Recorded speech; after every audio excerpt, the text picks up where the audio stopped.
Στόχος του επιχειρησιακού σχεδίου Ήρισμά είναι η μείωση της κατανάλωσης ενεργειακών αλλά και υδατικών πόρων, αποσκοπώντας την περιβαλλοντική αναβάθμιση της περιοχής, καθώς και στη μείωση του κόστους παραγωγής των προϊόντων. Ο βαθμός καινοτομίας που παρουσιάζει το επιχειρησιακό σχέδιο περιλαμβάνει τη χρήση σύγχρονων τεχνολογιών και την ανάπτυξη λογισμικού άρδευσης ακρίβειας για την ενημέρωση των παραγωγών, τη δυνατότητα παρακολούθησης του εφαρμοζόμενου αδευτικού νερού στο χωράφι και την εκτίμηση της πιεζομετρικής πτώσης του υδροφορέα. Το έργο το οποίο υλοποιούμε σε συνεργασία με την Ergoplanning, την QLab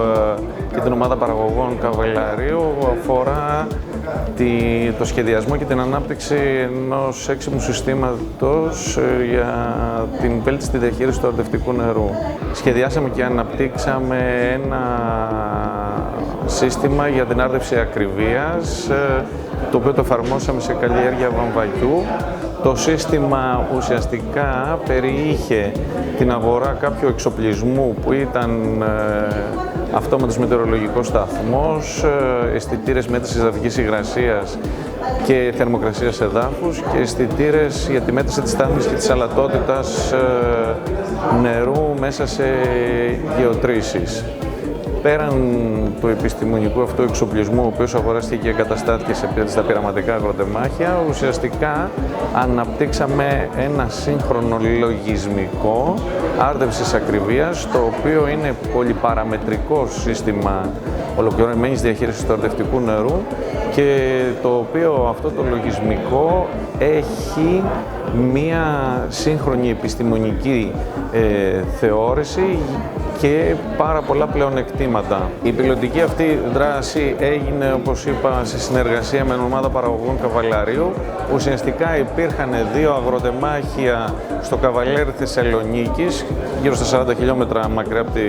Θεσσαλονίκη, σε καλλιέργεια βαμβακιού. Το ένα αγροτεμάχιο ήταν ο λεγόμενος μάρτυρας, όπου ο παραγωγός ακολουθούσε τη δική του πρακτική, ενώ το άλλο αγροτεμάχιο ήταν ουσιαστικά το αγροτεμάχιο της Συμβουλής, στο οποίο δινόταν η συμβουλή άρδευσης από εμάς προς τον παραγωγό, η οποία ακολουθεί το και ουσιαστικά στο τέλος είχαμε τα ανάλογα αποτελέσματα και συμπεράσματα. Για τα αποτελέσματα, ουσιαστικά από την εφαρμογή αυτού του ολοκληρωμένου συστήματος άρδευσης ακριβίας είχαμε μία μειωμένη χρήση γύρω στο 7 με 10% του νερού και επίσης και η απόδοση σε βαμβάκι του αγροτεμαχίου της Συμβουλής ήταν μεγαλύτερη, γύρω στο 5% σε σχέση με την απόδοση του αγροτεμαχίου του Μάρτυρα, όπου ο παραγωγός ακολουθούσε τη δική του πρακτική.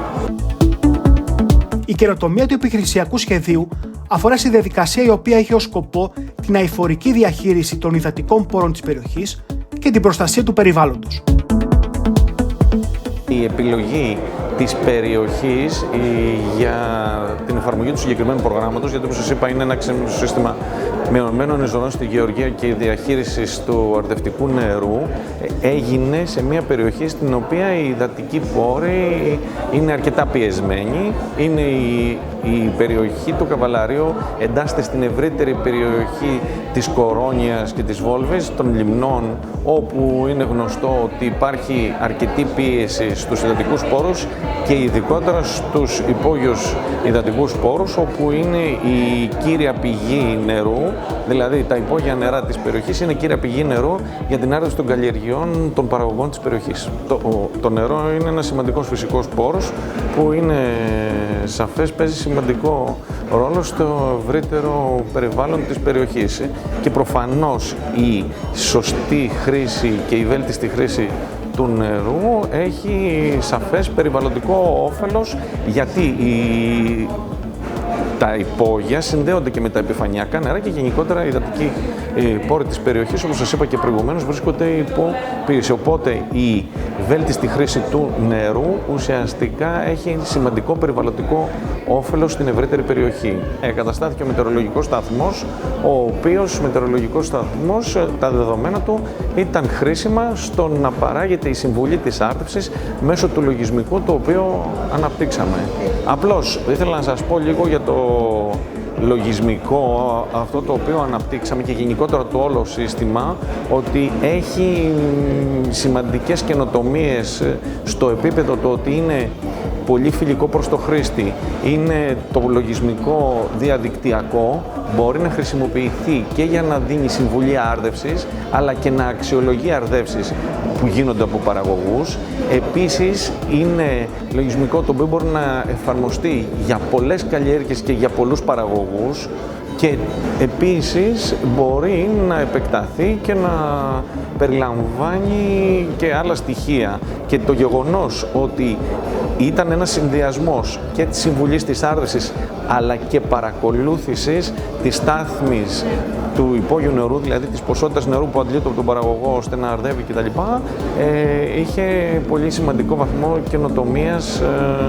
για την βέλτιστη χρήση αυτού του σημαντικού φυσικού πόρου που είναι το νερό, το οποίο, όπως γνωρίζετε, ουσιαστικά θα επηρεαστεί και από την κλιματική αλλαγή και γενικότερα θα πρέπει να χρησιμοποιείται από όλους με έναν